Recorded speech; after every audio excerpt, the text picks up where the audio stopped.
하루는 저희 어머니께서 친구분과 동네에 쑥을 캐러 공원에 가셨습니다. 한참을 쑥을 캐고 계시는데 어느 여성 두 분이 어머니께 다가오셨습니다. 그리곤 저희가 최근에 이사와서 동네에 친구가 없어서 그런데 저희 집에 놀러 오셔서 식사라도 한번 같이 해요 라고 다정하게 말을 걸어왔습니다. 저희 어머니는 이상하게 여겨 몇 마디 주고받고 자리를 피하셨습니다. 그리고 다음날 같은 장소에 갔을 때 동일한 여성 두 명이 다른 사람에게 같은 멘트로 말을 걸고 있음을 발견하셨습니다. 그들이 이단임을 알게 되셨습니다. 자칭 추수꾼이라 부르는 거짓 추수꾼들이었습니다. 그들은 공원을 산책하는 일반 행인들이 아닌 쑥을 캐는 분들을 대상으로 의도적으로 전략적으로 접근합니다. 그리고 쑥을 캐고 있는 분들에게 말을 걸며 시선을 다른 곳으로 돌립니다. 만약 그들의 초대에 응해 집에 갔다면 식사를 같이 하며 잘못된 교리를 듣게 됐을 것입니다. 이 이야기를 들으면서 한 이미지가 떠올랐습니다. 쑥을 캐는 분들은 하나님의 일꾼들이고 원수가 하나님의 일꾼들의 시선을 계속해서 돌리며 하나님의 일을 방해하는 이미지가 떠올랐습니다. 예수님께서 이런 일들에 대해 가라지 비유를 통해 말씀하셨습니다. 예수님은 비유의 뜻을 풀어주시면서 마지막 때의 한 단면에 대해 우리에게 자세히 알려주십니다.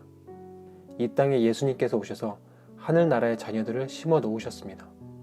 이어서 마귀 역시 몰래 와서 그 가운데 악한 자의 아들들을 심어 놓았습니다. 하늘나라 자녀들이 성장하자 눈에 띄지 않았던 악한 자의 아들들 역시 보이기 시작했습니다. 그러나 예수님은 악한 자의 아들들을 제거하다가 하늘나라 자녀들까지 다칠까 하여 악인들의 심판을 미루셨습니다. 악한 세력들과 함께 뒤섞여 살아가는 오늘날 세상의 모습입니다. 그리고 예수님께서 재림하시는 세상의 끝날에 천사들을 통해 죄를 짓게 하는 모든 것들과 악을 행하는 모든 사람들을 가려내 불 가운데 심판하실 것입니다. 한편 의인들은 자기 아버지의 나라에서 해같이 빛날 것입니다.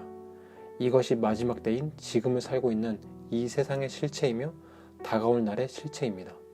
가라지 비유를 통해 하나님의 일을 방해하는 악한 세력에 대해 배울 수 있었습니다. 마귀는 어둠 가운데 몰래 활동하는 음흉한 존재입니다. 또한 마귀는 정면 대결을 하는 것이 아닌 도망 다니는 존재입니다. 이는 마귀는 우리가 두려워해야 할 강한 존재가 아닌 약한 존재라는 것을 반증합니다. 예수님께서 이 땅에 하나님의 자녀를 낳았다면 마귀 역시 아들들을 낳았습니다. 주님께서 예시로 든 가라지의 생물학적 특징을 통해 악한 세력들에 대해 보다 잘 이해할 수 있습니다.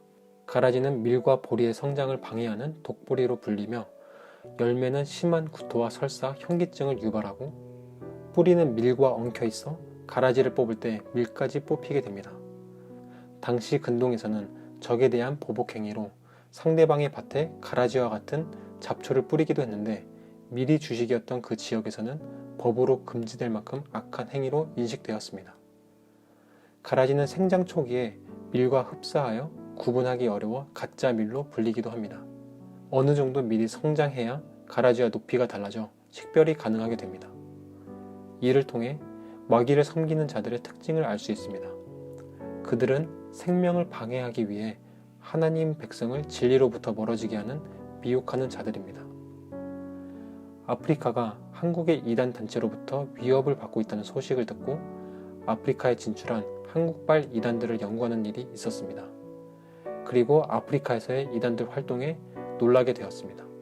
음지에서 활동하던 자들이 이제는 건물을 지어주고 의료와 교육 서비스를 제공하는 등 NGO와 같은 윤리적인 사회단체의 모습을 띠고 양지에서 활발히 활동하고 있었습니다.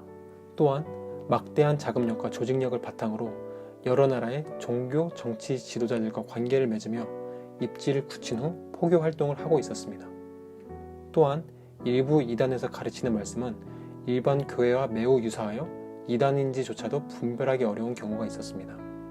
예수님께서 말씀하신 가라지의 특징이 두드러지게 보였습니다. 그들은 사탄과 같이 사람들이 듣기 원하는 달콤한 반쪽짜리 복음만을 전했습니다. 아프리카 이단 현황에 대해 많은 정보는 현대 종교 사이트에서 찾아보실 수 있습니다. 연구를 하면서 아프리카에 진출한 이단들을 과연 막을 수 있을까라는 생각이 들었습니다. 이미 아프리카 대륙에 깊숙이 침투하여 마치 환자의 생명까지 위협하는 대수술처럼 느껴졌습니다. 처음에는 무력감이 들었고 왜 우리는 그들처럼 적극적으로 선교를 하지 못하는가에 대한 분노와 답답함도 동시에 들었습니다. 그리고 다시 말씀으로 마음을 돌이켰습니다. 마귀는 이미 좋은 씨가 뿌려진 곳에 씨앗을 덧뿌립니다.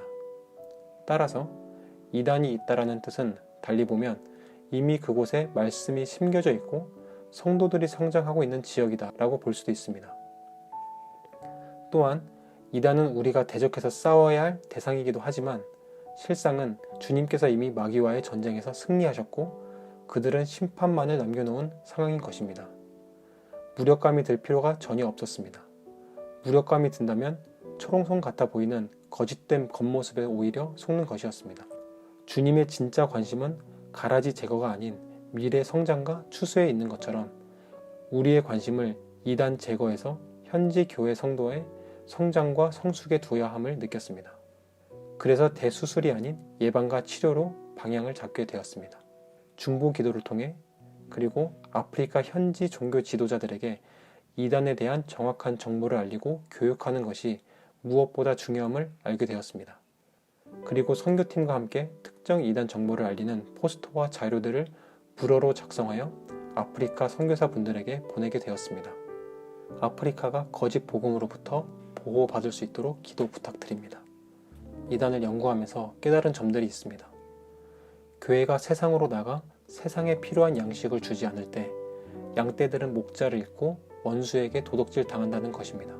그러면 책임은 원수에게도 있지만 우리가 제 역할을 하지 못한다면 소 잃고 외양간 고치는 격이 될 것입니다. 또한 우리의 목표는 이단 제거보다는 교회와 성도들의 성장, 성숙이라는 것에 있어야 함을 알게 되었습니다.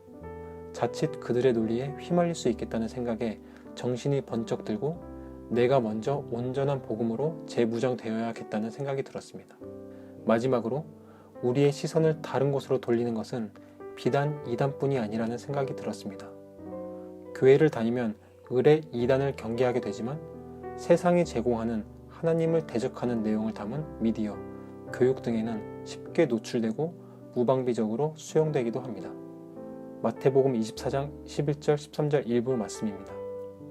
또 가짜 예언자들이 많이 나타나 많은 사람들을 현혹하겠고 그러나 끝까지 굳게 서 있는 사람은 구원을 얻을 것이다. 마지막 때에 우리를 믿음에서 떨어뜨리려는 그 어떠한 미혹에도 흔들리지 않고 끝까지 주의 길을 걷길 소망합니다.